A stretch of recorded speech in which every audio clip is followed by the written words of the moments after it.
guys. I am Abby Road Rage Schneider. This is my dearest dear Claire Bacon, aka Slutty the Clown, which I do need to see that movie. That's besides the point. And we are here yet again with once more with Abby and Claire to discuss another couple banger episodes. Yeah, Today great we're episodes. covering the last episode in season one. So season one is a shortened season because all the Yep. other seasons have like 20 something per season. This one It's only has 22, 12. I think. Yeah, I think that's the This is average, just a or at least I know 12. season Yep. 2 is 22. So this one only has 12, and I guess being the first season, again, we said we don't know. We don't know if they knew what if they were going to get picked up or whatever. So anyway, today we're covering the season finale of season 1, and then Yep. the season premiere episode of season 2. So let's begin with Prophecy Girl. First, Claire, how are you? I'm very well. How are you, Abby? I'm great. I've missed your face a lot. I've missed So yours too. anyway, as we do, I'll give you kind of like a brief rundown of the episode. I'm hoping that y'all got to watch this week or that you'll watch along with us. And I would love to see more people pop up on the comments. And honestly, we'd love to have you as a guest on our little podcast. Yeah, absolutely. We'd love to have some guests on, and we could always move around for anybody or work in advance and pick a couple of episodes out Yup. for later, in a few weeks or whatever. You don't have to run with the flow Just every week. doing what works Let with us your know. time. I think that's great. So anyway, this is the first season finale, and Giles gets a hold of the codex from Angel and discovers the ancient prophecy. And in this prophecy, it states that Buffy will face the Master and Buffy will die. Well, it's a heartbreaking episode because she hears this. She overhears them talking about this, and clearly she's a bit traumatized. She quits. She just says, Yep. I'm not doing it. And Doesn't want to die. She basically reverts to her teenage yes, self, and who she she should said, be. it's like the most heartbreaking thing. She Yeah, looks it's at them sad. and real quietly goes, do you think it'll hurt? And then she says, I'm 16, Jess. I don't want to die. I'm 16 years old. So she just says, that's it. I quit. And Angel tries to console her. And she's like, don't touch me. This is it. I'm 16. I don't want to be a Slayer. I didn't ask for this. I quit. Yeah. And she storms off. She's like, clearly you're not paying attention. But Willow and Cordelia end up in a room together, which is always unusual. And they've seem to have somewhat of a more relaxed relationship now that Cordelia is She's definitely mellowing. Yeah, she's definitely bordering on human beings. So Bordering. she's waiting for her boyfriend to come meet her, and she's kind of annoyed that he's late, but it's, she's normally I wouldn't put up with this, but with him I think it's so cute. Like, I don't know. I think Cordelia is smitten. Needless to say, they do go to the room. They see them in a room, and they're just looks like they're watching cartoons. And she's like, "Oh, isn't that cute? I should be mad, but I'm not mad." Yeah. And when she goes to open the door, the boyfriend falls out dead. He's leaning up against the door, and Willow looks in, and the screen with the cartoons, with the Looney Tunes, is like splattered with blood. Yes. And it's quite graphic. It's pretty good. It's very one of the and scenes. she even says, like, out of all the stuff I've seen, Yeah.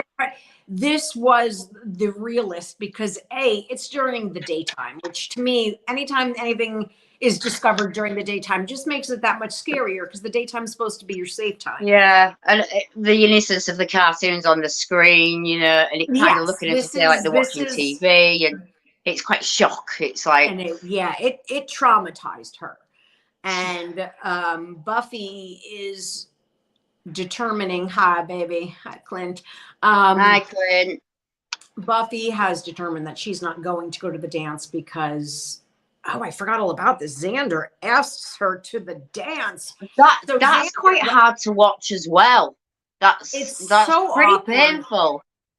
He genuinely is working his guts up with Willow. Like, I could do this, I could do this, I could do this. And he asks her, and she's like, no, I don't think of you that way. I mean, it's hard. And every girl has been there and every guy has been there. And Yeah. Do hate it when the so, people leave their dead boyfriends lying around, Clint. I totally agree with that. poor Willow is just, being a good friend, trying desperately. Oh, but she's so gutted as well. You can just see her little heart's broken as well, Yes. So anyway, Joyce ends up surprising Buffy with the dress that Buffy wanted for the spring fling. But Buffy's like, I'm not going. And she's like, why? You didn't get asked? And she's like, well, no. And he goes, not by the right person. And she's like, yeah. And I give Joyce so much credit in this episode because she tries so hard. It's quite beautiful. It's very nice. Yeah, and she doesn't push, but she tries in so many ways. At one point, she even says to her, if I ask you what's going on flat out, will you tell me? Or no? And she's not going to tell her. So anyway, Joyce gets a phone call. It's the police. She says, go to Willow. Buffy goes to Willow's house. And again, Willow is traumatized by the fact that it's entered her safe place and she's not coping well. And I think Buffy realized at that moment that she can't quit, that, she's their only hope in this. Yeah. So, I do like later when, Buffy decides she's going after these 2 episodes, Buffy is frustrating because she's angry and she's sad. Very angry. She's very scared. Bitter and she's sad. She's been a teenage girl as well, also for kind of the first time you really see it from the first episodes. And all she wants to do is be a girl. But so she's frustrated with everybody. She's frustrated that Giles knew that this was the prophecy, but he didn't tell her because he was busy trying to find a way out of it. That might be the next episode. But anyway, at one point, Willow and Xander are in the library, and Miss Calendar is helping Giles because he's Xander zoned. So after Xander's been Xander zoned. he got really. I mean, it was painful and awkward because he just kept trying. Like even after she said no, and I don't want to ruin our friendship, and he's like, but what if it doesn't ruin it? And then he kind of turns nasty and says, well, kind of think you need to be undead then, don't you really? Yeah. That's the only guy that's going to How about you know somebody with a pulse? Well, type. And so anyway, I do think it's hysterical that when Buffy, Willow goes about Miss, who let her in the club? Like she's all we have a new Scooby and they were not consulted. So Buffy knows at this point that they believe it's a child that is the chosen one. Yep. And that he is going to lead her into hell, which is not Florida, contrary to popular belief. And she's like, you know what? I'm in. And they're like, we'll come with you. And she's like, no, this is my prophecy. And now she's just resigned to the fact and she's kind of a bit of a bitch about it as well. Oh, a bit of like, I don't need to be looking after you. Yeah. And the next episode's even worse. But she goes off on her own because there's nothing Buffy can't handle. And runs into Angel. She's pretty shitty to him as well. But oh no, wait, I'm getting my time's mixed up. But anyway, she's out there, she's patrolling. She sees that the Master's bones are missing prior to this, and that's why she's pissed at Giles, that she feels like he's keeping stuff from her until he knows the truth. And she can handle anything. She's the Slayer. So anyway, she's in the park, she's patrolling. She comes across little Colin, the chosen one. And he starts, with, can you help me? And she says, I know who you are. Just take me where we got to go. And he doesn't even fight it, puts his hand out, his little... And I use that for the trailer, for the simple. That is such a really beautiful shot scene as well. Yeah. In this episode, the whole walk down. And yes, we could play the whole, I don't know that you're Satan spawn or anything like that. Mm-hmm. Anyway, so Buffy gets taken down to where the Master is, and he quickly puts an end to her. Like there is no, he glamours her instantly. And he definitely pulls the Jedi, like right there. Yep. And he bites her, and then he chucks her in a little puddle, a little throws her in face down, so that she drowned as opposed to dying from being drained. What Buffy finds out right before this, as she's being held in the thrall of a vampire, is that she and they had it wrong. The prophecy states that Buffy will die and the Master will be released, but what it doesn't specify is that had Buffy stayed away the whole time and just done more research, he needed her blood to escape. Yeah. It's not anybody's blood. He needed her blood. So she walked right into this big old trap. And at this point, Angel and Xander to the rescue. They come after Buffy because they know she can't do this alone. He's too powerful.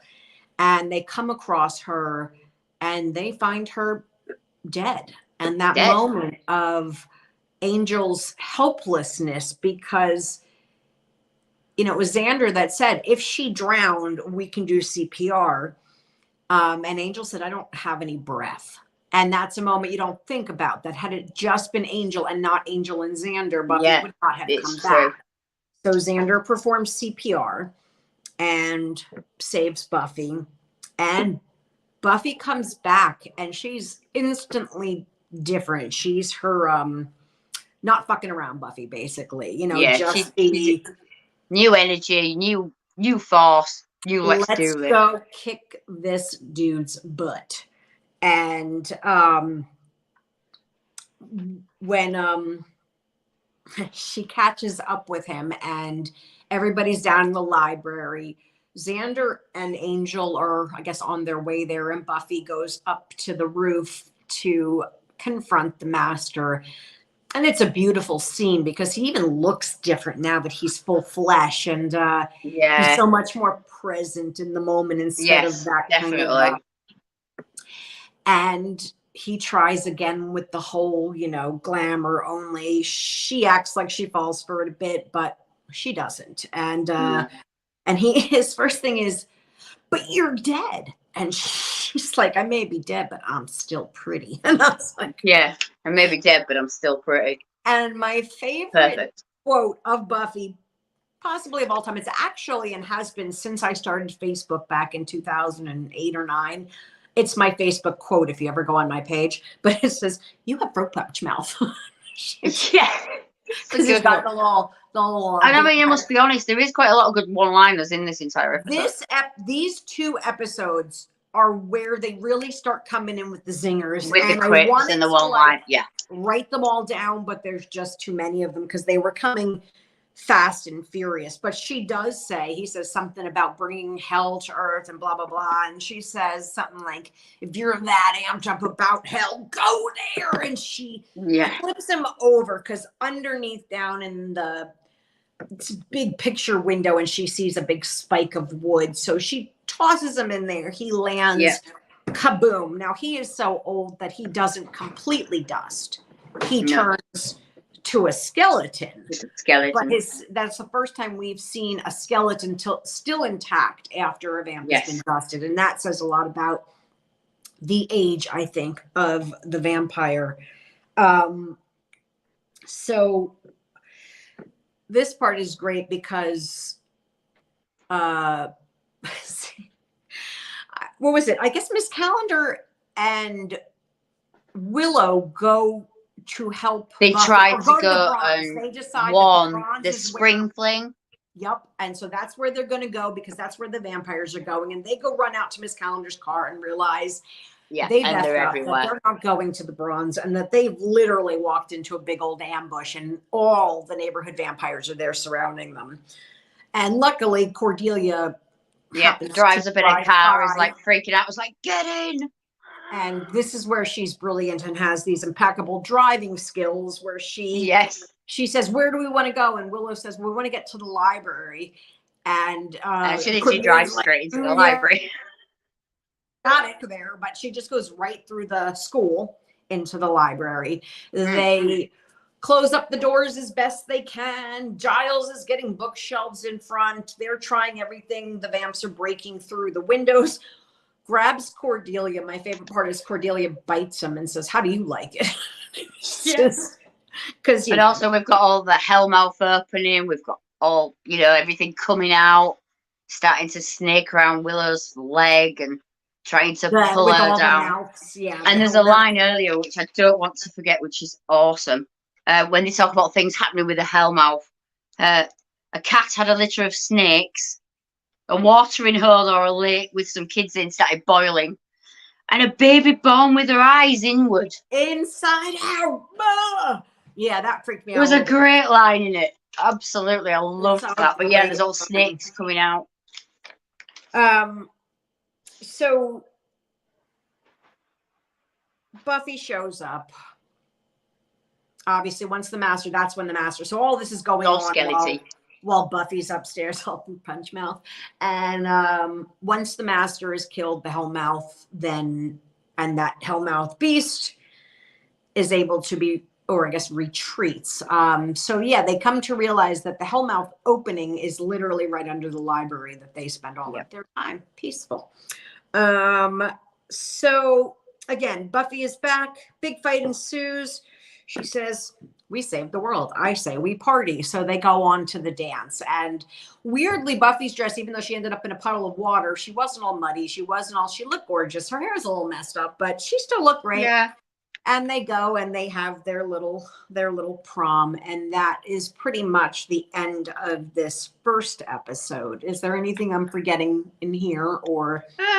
Nothing really I can think of. Just like, it's a very kind of, I don't know, it's very, we saved the world, we should party, and it's all happy, happy, fun, joy.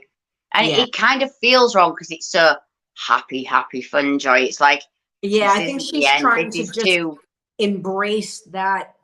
I want to get that. I think she realizes how naive she had been before this. And now that she's died and come back for the first time, I'm sure that changes a person. Well, I think so. And definitely it kind of happens definitely in this episode as we go on to the next one as well.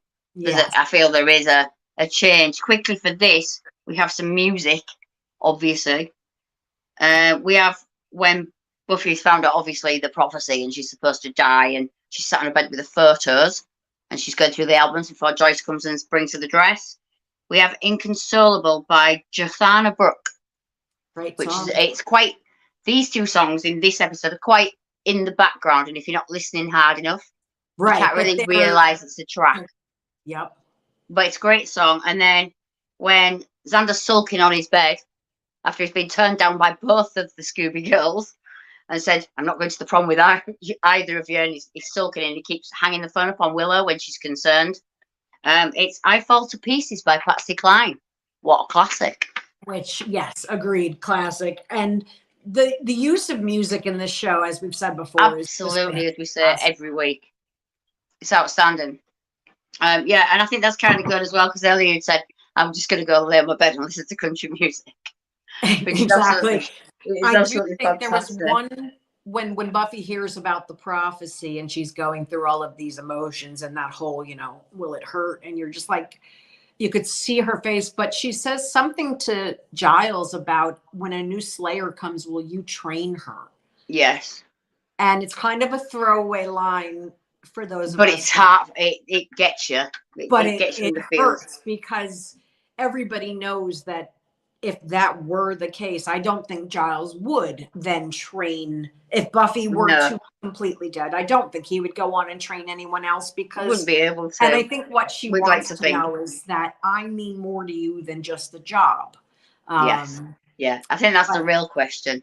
She feels so lonely. She can't rely on Angel. She feels like she keeps getting her friends in trouble and put in danger, and it must be Tuesday. Yes. And but yeah, so that great episode, fantastic, great episode. I love it. And we say goodbye to the master. In reality, somewhat in the next episode, we realized that this next episode, which is the season premiere of season 2 is called When So now She it's Was season Back. 2, and it's kind of as we said, we've done it this way because it's kind of it's a follow-on story. Yeah, it really is one story because, forgive me, but Buffy is an asshole in this episode. Yes, she is not a very nice person. She was away for summer vacation with her father. In this time, Xander and Willow have become closer. They're working on their relationship. Actually, we have a moment. For their little date night was the cutest thing in the world, with them guessing movie lines, because I mean, I have those friends where they're just like the same person. Looking at you, Adam Backus. But anyway, so I know what you mean. But that's because we're in that group. Yeah, they know exactly what you're. So yeah. And then the whole, she's eating and he puts the ice cream on her nose, and then she's like, "Oh, my nose is cold." So and they come very, very close to kissing. And you're like, oh, is this happening? And then Xander kind of pulls back a bit. And as he does, in between their two faces, you see a vampire. Yeah. And I call that Vampirus Interruptus. And at that time, then definitely Vampirus Interruptus. Buffy returns from summer vacation just in time. And she, Xander says, yeah, that's the first one we've seen all summer. Like, they've been nowhere. She's like, I guess they knew I was back, and you could tell she's different. She is not fun-loving Buffy. She's very, it's jaded her. She's tired. She's angry. Kick-ass shape. She does a workout with Giles, and he has to back her off. She just keeps breaking shit. Like, he's like, all right. And that's the trauma. Obviously, she's too young to realize that maybe getting therapy, even though I guess she doesn't have to tell someone she's a Slayer, but, people do die and come back. And there's a whole... Oh, God, yeah. So, but she has a very, very bad attitude as a result of said dying. So... Yeah, absolutely. And we find that she is literally dreaming of the Master, killing her over and over again every night. As a matter of fact, one particular dream, she wakes up and Angel is in her room. Yes. Can I come in? Well, you're already there, pal, but whatever. She is pretty shitty to him. And she's pretty shitty to everybody. And then the next night... Or is it later that night? I don't even know. I think it's earlier in the day. She has that horrible vision. The horrible thing that dream that she has, where she's kind of awake but asleep, where Giles slaps her and tries to choke her.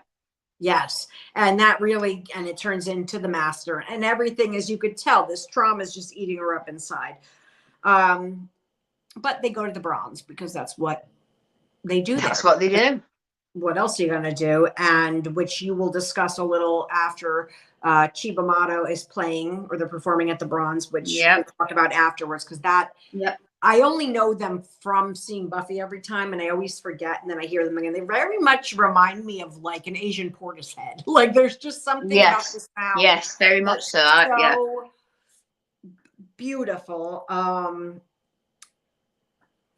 Buffy, Willow and Xander are already there. They're waiting for Buffy to show up. And Xander's like, where is she? She should be here. Where is she? And Willow's trying to be cute and puts ice cream on her nose again, trying to reconnect that moment.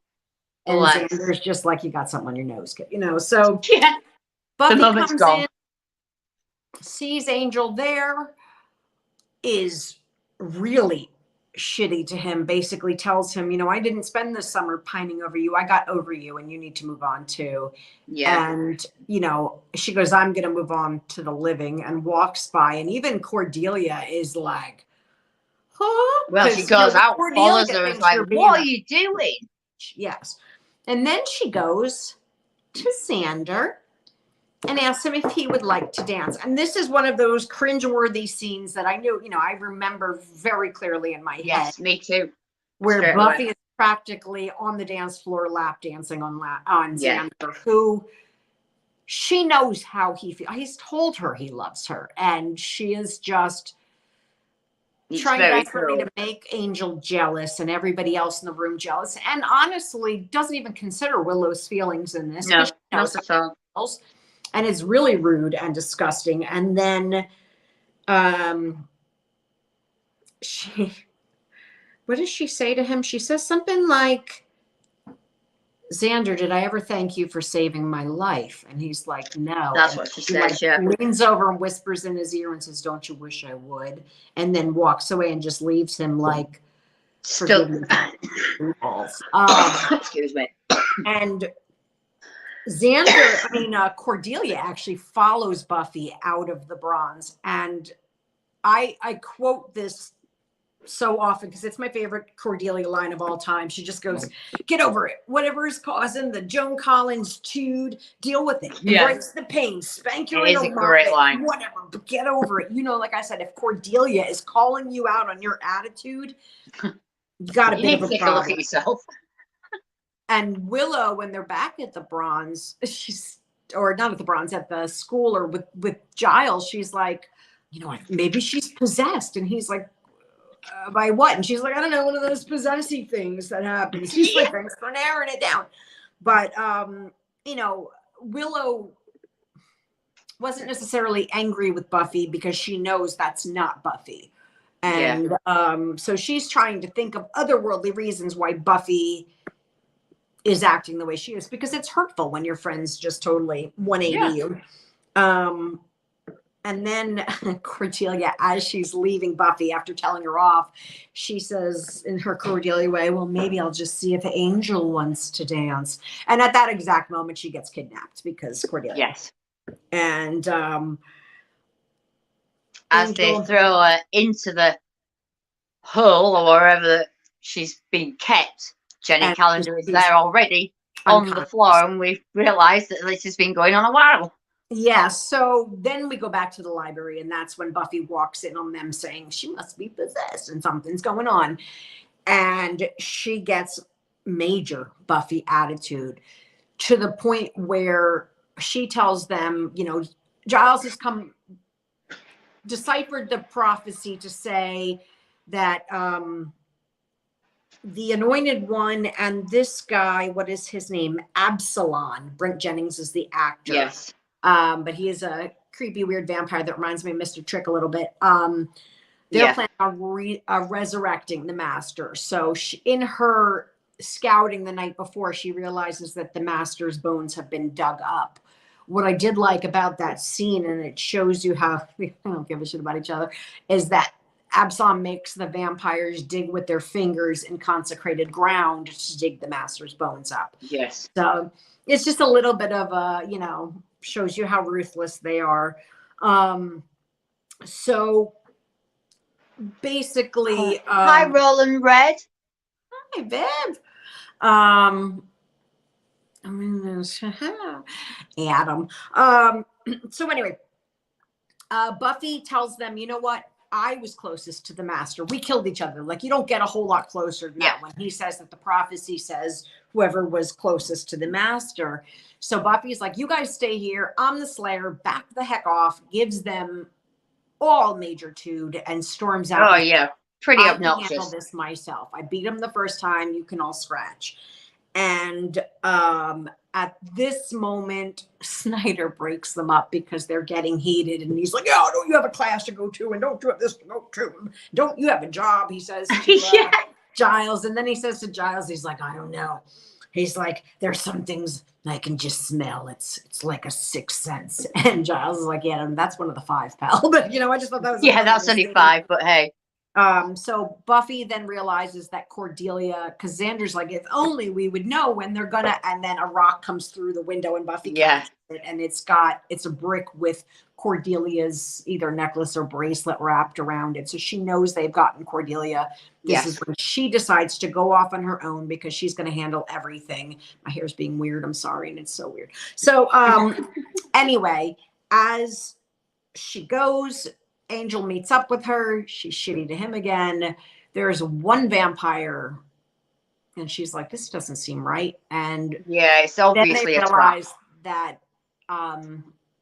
or at that point, Giles, Xander, and Willow realize that yes, indeed, was a trap, but it was a trap because it wasn't close As in So close, in it would have this been case, it meant where he actually proximity. died in proximity.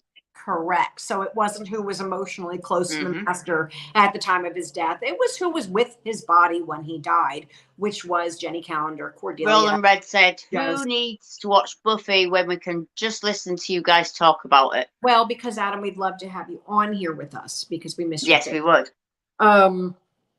So, you know, cue ambush of the Scoobies. Buffy gets back to the library and realizes, well, she finds Xander beaten and bloody. Yes. And she's like, and he is pissed. She tries to touch him. He's not happy. She touched me. And she's like, why did they leave you? And he's like, if you for just 1 second would have worked with us, and instead of being just such a raging bitch, you would have realized that proximity, not emotional connection. And so they took Cordelia and Miss Calendar and Giles and Willow as they were all in the library when the master was killed. So Buffy goes after them. She's got Angel and are Angel and Xander with her? Why do I forget that? I feel like they might have gone with her.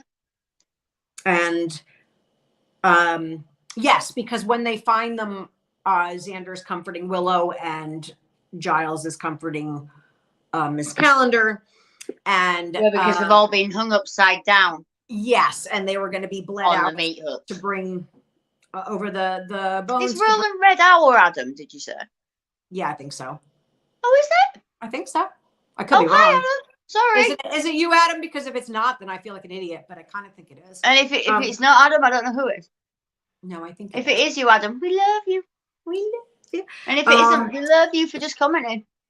So basically, Angel's like, you know, we gotta have a distraction, and she's like, yeah, I'm gonna kill them all. Like that ought to distract them. Yeah, and she just starts kicking ass. And again, they go. Xander gets Willow and Miss Calendar and Giles and he's like, where's Buffy? And she's like, yeah, she's working out her issues on the vampires. Yeah. And she worked out a lot of issues. And the end moment was so smashing that thing to pieces, making sure there's nothing left. One end on fire of the stick and the other end is a spike. And I knew it. And then Adam says it's Adam. No. She double kills and this is his code name. Okay, it's good code name, Adam. We like it. I think, I don't know why I knew that, but I did. I did. So yeah, double kill, stab, and set on fire, which is never sucky. You could see when that ends, like she has this moment of like, is she going to break down in tears? And she goes and she gets the sledgehammer and she smashes those bones. Destroys. And then she breaks down and cries. And then Angel is there to comfort her. And I think she allows big forehead and big arms. Just, and he looks so young, but you know, he basically looks a baby. He is a baby. He's a baby. Baby. So this episode, and then you know, again, everybody's pissed at Buffy. So it kind of ends with Giles and Buffy walking and her saying, "How are they ever going to forgive me? I was a heinous bitch." And he's like, "Look, you know, like that's friendship." And she goes into class and she sees Xander and Willow talking to each other, and Xander looks back and looks at Willow and she's like, "Oh, they haven't forgiven me." And she walks in and Willow says, "We saved you a seat, you know, come on, sit down." And then she realizes that everything is going to be okay. But at the end of the day, her friends will forgive her for being a heinous bitch. Let's be honest. So that was when she was bad, and she was very, very bad. Very. Horribly mean to people.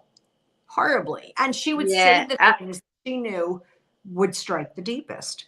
So, but again, she's I guess definitely a different girl by the time we move to this first episode after what's happened on the last two. You know, it's like I don't know, it even looks different a little bit. Summer vacation, new hair, new outfit. Yeah, and then, of course, I want you to remember the fact that in this one, it's the first time we actually get the full boom, whoosh, vampire explosion. Is in season 2, episode 1. Before that, essentially, we've got the dust, then we have the skeleton, and now we've got like the dust, which is the explosion. We actually relate Which to the always Buffy. makes me like think of a glitter bomb of stupid, so I enjoy it. Me too. But It's perfect, but it's the first time we get it. I feel by the time we got to 2, they realised people liked this show, and let's throw everything we've got. yeah, they got a into it, budget, you know what I mean? which is great, you know. Oh God, what have we got right? Oh, relevant. Oh God. What's my? Right, okay. Tell me what episode to watch next time, and I'll come on. Oh yeah, 100%. Absolutely, Adam. We'll message It'll you be straight after, and you can season pick whatever you 2. like. Yeah, season 2, episode 2, which is Some Assembly Required, which is a fun one. I think Adam will Here's a like good that. one. And then School Hard. So we will School be watching. Hard is a good episode as well. It's a great episode because that brings on one of our favorite characters. I can't wait for that episode. Oh, and another question from Adam. Angel or Spike? Spike or Angel? Angel or Spike? Oh my God. Oh, so this could get heavy. It really does depend on the season. I love Spike, but when Spike got neutered, I didn't love him so much because I like his attitude and his sassiness, his little Britishness. Angel, broody. When I watched it the first time around, I loved Angel. You know, I was into that tortured, you know, hot, brooding, dark. Now, gotta throw them both out with the trash. Maybe take one. Oh, I don't know. Oh, you see, divided. Yeah. I liked the Angel Buffy thing is iconic. It was the thing that came first. It was the whole, as you say, it was brooding. It was everything. I'm a Spike girl. I'll be honest. We know he's done bad things. We all know about this, but it's a TV show. But I'm a Spike girl. Yeah, he's a punk. He's an anarchist. You know, it's his very character has so much. You know, William the Bloody, and when he started, like his whole. They both got old hot though as well. They didn't age badly, either of them. No, in real life, they're both old hot. Yeah, agreed. Yeah, it's hard to say. I think overall, I love me some Spike. But again, I loved Spike and Drusilla. I loved that Spike. Oh, it was so good. And Drusilla she's just amazing. She's just amazing. And I love that neither of them are British. I just think it's so cute because they do it so well. Cute, heinous bitches are always forgiven. True story. I mean, true story. It's sad, but it's probably true. It is true. So what if we're just cute and we don't want to be a heinous bitch? Yeah, that's all I want. Just cute like me and Abby. Want to talk about Buffy? So yeah, next week we'll get to meet. I don't want to jump the gun, but we will get to meet Spike and Drusilla, and Drusilla is played by Juliet Landau, Martin Landau's daughter. Oh, she's just amazing, and still scream queening. Mad. Yes. Yeah. No, she's the two of them to me are the best. Even if they're absolutely joyfully disturbing. I always are. I have a great profile picture of her that I used to use, and it's just a bird cage, and it's half her face as a vampire, and it's just. But yeah, so anybody that wants to join Adam, if you want to join us next week, just watch. You are very welcome. Episode 2 and episode 3. If you can't do it during the day or like we can move it. If Adam needs on, we'll move it. Simple as that. Just air it whenever, as long as it's not like we can move it. There. Not a problem. If Adam wants to come on, we'll move it between us. And then let's talk about a bit about the music in episode. Yeah, the music in this is.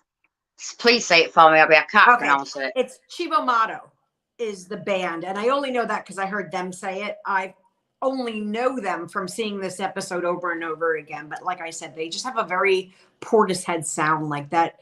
They do indeed, yeah. Ethereal, tuney. There's the Sugar Water was the song that Xander and Buffy danced to. Yeah, definitely in that one. And I think there was a song as well coming in, and I can't decide if it's a star and an A or a minus and an A or how the word of the song's put. I'll put it in description. It's like a symbol with an A for the name of the song. It was hard to decipher when I looked at it, but it will be put in description with links for all the songs as usual when we put the second upload up. Yeah, the other song was just don't even know that like. If It Doesn't Matter by Alison Krauss. featuring Union Station, which was more closer to the beginning with some of the touching angel moments. Yes. I mean, the music is amazing. Like I said, I remember Sugar Water. Okay, so the episode is called, the other song is called, it looks like Spoon. But I don't know what the symbol, I have to look and see what you wrote, because you never know with them. But they did say on the Google machine that Spoon was another song that they did. Right, I didn't find that one. But I'll confirm that because it could be that, but I don't know if it had taken me to a different link. But yeah, definitely Sugar Water was the one they danced to, and it's both songs were so good. That song is so good. Give it a listen. Claire will put the link up. Yeah, all links will be in description on the upload. Because that's the kind of ladies that we are. This is what we do. Yeah, I just want to thank everybody for coming out, and we say this every time, but we would love for you to like and subscribe and watch and talk to us, comment, ask us questions, even come on the show. Any constructive criticism is always welcome. Yes, any help we could get, constructive questions. As I say, thank you to everyone who watches as well, and if you could share every time you see us post a link or whatever, that'd be great as well. That'd be fantastic. And always check out Amityville Horror Podcast, the Perfect Turd Podcast, because they are supporters Scream of ours. Until You Like It podcast. Scream Until You Like It is a Facebook horror group that we think you should join up, because they're awesome and it's all things horror. And if anybody also, thank you to Rich for being our admin and technical all the time. Richard Bacon. You can find him on Facebook at RB Photography. I would one of these days we'll get his face on here. I know he doesn't like. Yes, we will get his face on, definitely. Claire's beautiful husband. Sorry, Uncle Lloydie, but yes, she is married. But yes, again, I love you guys so much. I love you too. I love that we do this. I love that we can take our love of Buffy and absolutely. I keep tagging you. It's probably driving you crazy, but like all of my Facebook memories, like so randomly, are just no. Buffy That's great. I love to see it. I'm the same as you. This is why we do this every week, because we love Buffy the Vampire Slayer. It's perfect. So please watch along, help us out, like, subscribe, ring the little bell, and you can see that beautiful face more often, like I do. Thank you very much. We shall see you next week. Love you guys. Love you guys. Bye. Mwah.